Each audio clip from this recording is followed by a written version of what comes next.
Welcome to Think Big with Dan and Qasim. Join hosts Dan Melnick and Qasim Masood as they explore big ideas, limitless possibilities, and engage with visionaries, entrepreneurs, and thought leaders who dare to dream big, get inspired, motivated, and find practical tips for personal growth.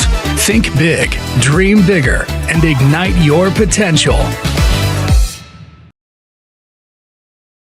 Welcome to Think Big with Dan and Qasim, and our guest today is Ryan. So Ryan, if you want to go ahead and introduce yourself, tell us where you live and what you do. Hey guys, my name's Ryan Provost. I'm the co-founder and CEO of BoozBox Cocktails. Currently residing in New Jersey, where my business partner and I started the brand. And yeah, just residing here right now, building the brand and looking forward to what's to come for us and our business. Awesome. So yeah, I'm curious more about BoozBox. Like, what exactly is it? What inspired you to actually start this business? So BoozBox is a bag-in-box cocktail. We started the idea about 5 years ago during the pandemic in 2020. So my business partner and I, we were sitting around the dinner table. We were thinking of a way, how could we start a business and quit our jobs? So we kind of landed on BoozBox because my business partner, he's a mixologist. So we decided to take his cocktails, his recipes, and throw them in a box. It's as simple as that, really.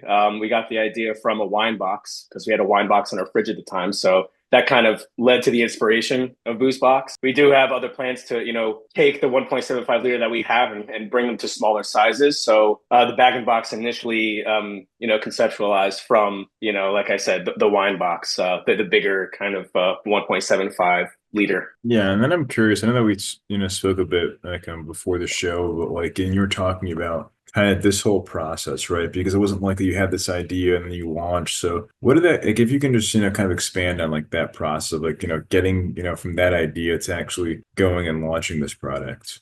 Yeah. Oh man, the idea was honestly the easiest part, I think. So that was basically just a simple conversation with my business partner and I, and we got together the trademark, the logo, all within a matter of a day. And the brand itself pretty much, came to fruition within a week. But that, I know it's easy to say that, but over the course of the next, 4 years after that, that's where the true work really started. And that's where we started to see, the true troubles come, to starting a brand. So that was truly intense, and we learned a lot from it along the way. Everything from manufacturing to legal things and, to marketing and, just to getting the business to where it is today. It definitely wasn't easy. And, we had to, jump through hurdles to get to where we are. And, we still are going through those hurdles. But I think the last 4 years was where we really started to see the brand grow and, learn from our mistakes and really bring it to where it is today. What were some of those biggest hurdles that you experienced when you were actually going to go and launch this brand? Manufacturing, 100%. So we initially had a manufacturer based in Georgia at the time, and everything was going smoothly. We had the idea, we pitched it to them, they were on board with it, and they helped us formulate our products and get our recipes in order. But shortly after that, it kind of it dwindled away. It's hard to explain, but they kind of just stopped answering us. Even though we had the business, it was ready to go. We had the formulas ready. We had the packaging all in order, but they simply stopped answering us. So we had to then, re-strategize, find another manufacturer and go from there. So that was a tough thing to go through because, first of all, manufacturers don't really do bag-in-box cocktails. They're few and far between. So that was really hard just finding that first guy down in Georgia. The second manufacturer, luckily, we were able to find up here near us in Edison, New Jersey. So that was definitely, a blessing, really, to be able to find them and work with them because the owners there, they were, gladly brought us in, even though they didn't do bag-in-box cocktails. So we kind of had to push them to get the proper equipment and, take us in. So that was definitely a blessing for us to be able to work with them and, really build our brand and land on our, true business model. Yeah. And then can you kind of expand on, because I feel like, obviously it makes a huge difference, right? If your manufacturer is, close to you that you can go there anytime, see kind of what's going on. So, what are some of those advantages? I guess, what does your day look like when it comes to actually going there and working with them directly? So we've only visited a few times. Luckily, they are right down the street. So if there was an issue or if we did have an urgent question for them that we needed, answered right away, we could easily just go to their office and talk to them about it. But luckily there hasn't been too much of an issue with them. Everything's been going smoothly. They formulated the products, even, better than we ever thought they would be formulated. So like they taste great. The packaging is on point. There was no issues with the glue up or the actual, the packaging itself, because, there's a lot that goes into it, obviously, especially from, a manufacturer doing bag and box for the first time. They definitely, I would say, probably ran into a few issues that they didn't tell us about, but I'm sure they, got internally, fixed those issues, and then, went forward with it. So other than that, yeah, we visited twice, I want to say, and yeah, it was really, really cool to see kind of like the behind the scenes, the equipment, the manufacturing facility was really interesting to, really see them put together our products. We were able to see like all of our, our pallets stacked up one by one, and that was really cool to see. So yeah, manufacturing really is a cool process when you look at it from the back end. For sure. And then I guess like as of now, right? Like have you launched in certain stores, or where can people like typically find your products currently? So we are in 6 markets around the country: New Jersey, New York, Rhode Island, Florida, California, and Texas, with plans to launch more. We just solidified a deal with Total Wine. So we launched 13 stores with them. We initially launched with Buy Right in New Jersey. They have about 60 locations, but we're probably in about 15 to 20 right now, with the plans to add more over the course of the next year. We're in Joe Canals within New Jersey, a couple chains in Rhode Island.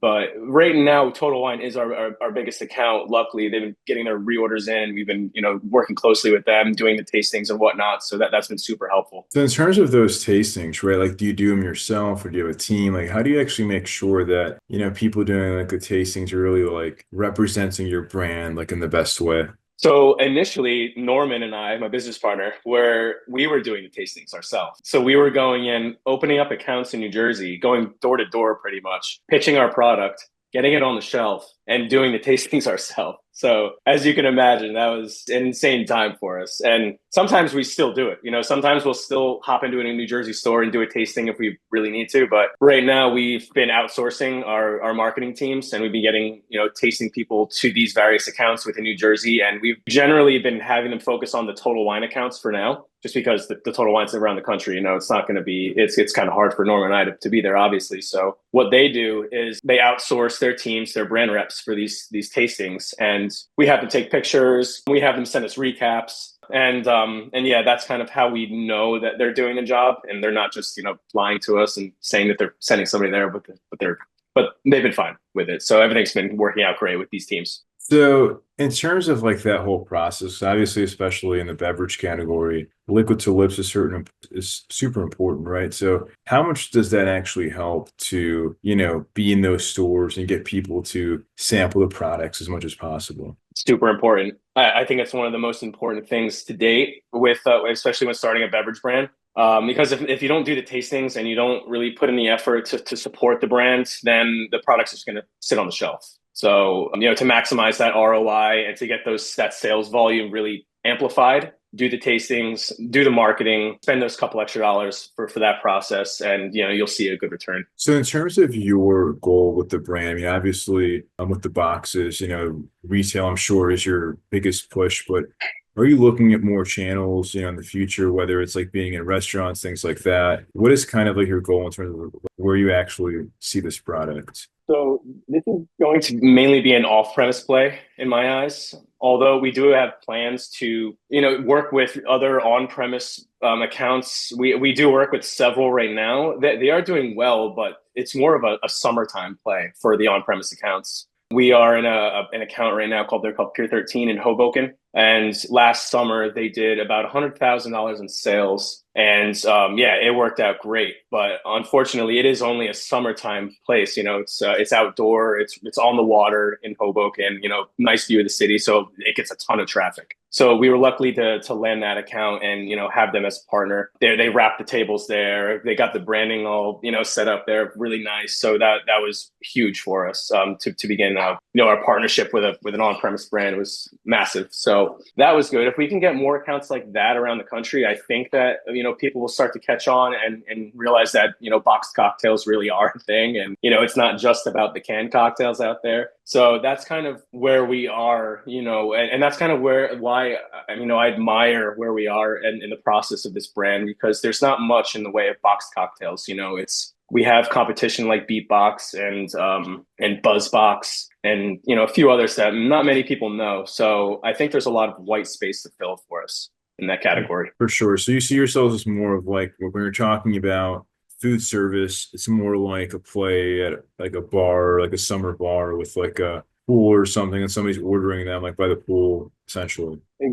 Exactly. Like, yeah, pool bars, outdoor bars. I think Florida is going to be really, really, I guess, huge with, with BoozBox. Eventually, I think. I mean, we do have the total wine accounts right now, but I think once Florida starts to catch on, I think it'll catch on pretty hard, along with the rest of the South. Honestly, everybody that I talk to, the feedback we've been getting generally is, this is this is definitely a beach drink, or it's a pool drink, or it's a summertime drink. So that's kind of the feedback we've been getting.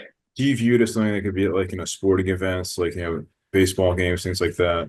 Absolutely. So another plus, being a boxed cocktail is, we're not canned, we're not glass. And a lot of these places, they're against that. They pour all their drinks in a plastic cup, or, they'll have a twist off with whatever cocktail they're serving. But, with a boxed cocktail, you can just serve it as is, take off the cap, serve it, and, have it be like that. So, I truly think it's a great play for a, large venue like a MetLife Stadium or a City Life, or one of the big baseball stadiums or football stadiums around the country. I think it would be a huge win. Exactly. Yeah. I mean, I think especially, I don't think any sports team or sports owner wants glass all around the stadium. It's just a big safety hazard, and if you can put something just already in a box, that's going to be much more efficient. Oh, absolutely.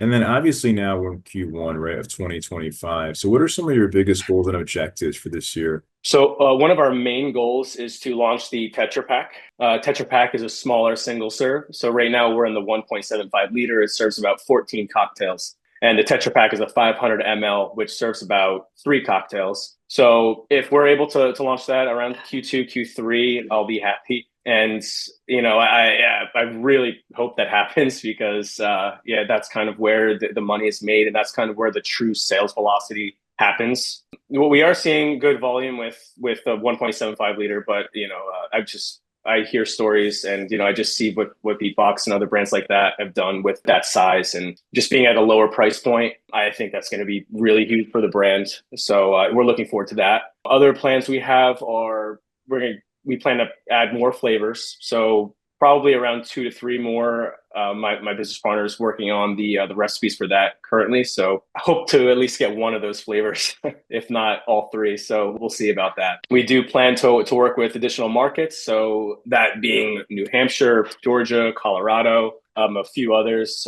Those are just in talks right now. So we'll see when that does happen. But our plan is to expand markets drastically over the course of the next year. So as of now, you're saying that the size is a bit too big for most people to drink in one sitting. Right. So it's more of a group thing right now with the 1.75 liter. And when we do add the Tetra Pak, that'll be more for, a single person and, a quick grab and go off the shelf kind of thing. Awesome. So obviously you've been doing this for several years. I guess you mentioned earlier lots of, ups and downs. So if you could go back in time to before you got started, what is the one biggest piece of advice that you wish you knew? Oh, I would say due diligence, do your research, whatever partners you end up partnering up with, or whatever manufacturers you end up partnering up with, make sure you do your outreach, reach out to people in the industry, connect with people on LinkedIn, connect with people out in the industry, whether it's, out and about in the city, or, out and about with your friends, whatever. Just do your networking, ask around, and do your due diligence. I think that's one of my main pieces of advice, because in the end, if you don't and you end up partnering with the wrong person, it could truly hurt your brand. Yeah, exactly. I think, your partner, especially early on, are super important. So, yeah. And then on that note, just to wrap, right? Like if somebody watching this wanted to find your brand near them, or just wanted to reach out to you if they had questions, what's the best way for somebody to find you guys or to get in contact? They can find us on social media for sure. Our social media handle is called BoozBox, at BoozBox. And also our website, drinkboozbox.com. Yeah, and I would say that's pretty much a couple of the main sources of outreach for us. If you want to get in touch, or if you want to reach out to us, send us a DM on our Instagram page, and yeah, we'll gladly get back to you. I also do want to note that we are launching a crowdfunding campaign, or we actually did launch it already. We're currently involved with it right now. So we're raising capital at the moment for obviously growth expansion over the course of the next year. So we're excited about that. And anybody that's interested in investing in BoozBox, we're happy to have you on as an investor. Awesome. Yeah. So if you guys want to invest in BoozBox or try it out, or even reach out to Ryan, you can find them on drinkboozbox.com or on a social media, just BoozBox, BOZ box. And Ryan, thanks so much for your time today. Yeah, thanks a lot, man. Appreciate it, man. Of course.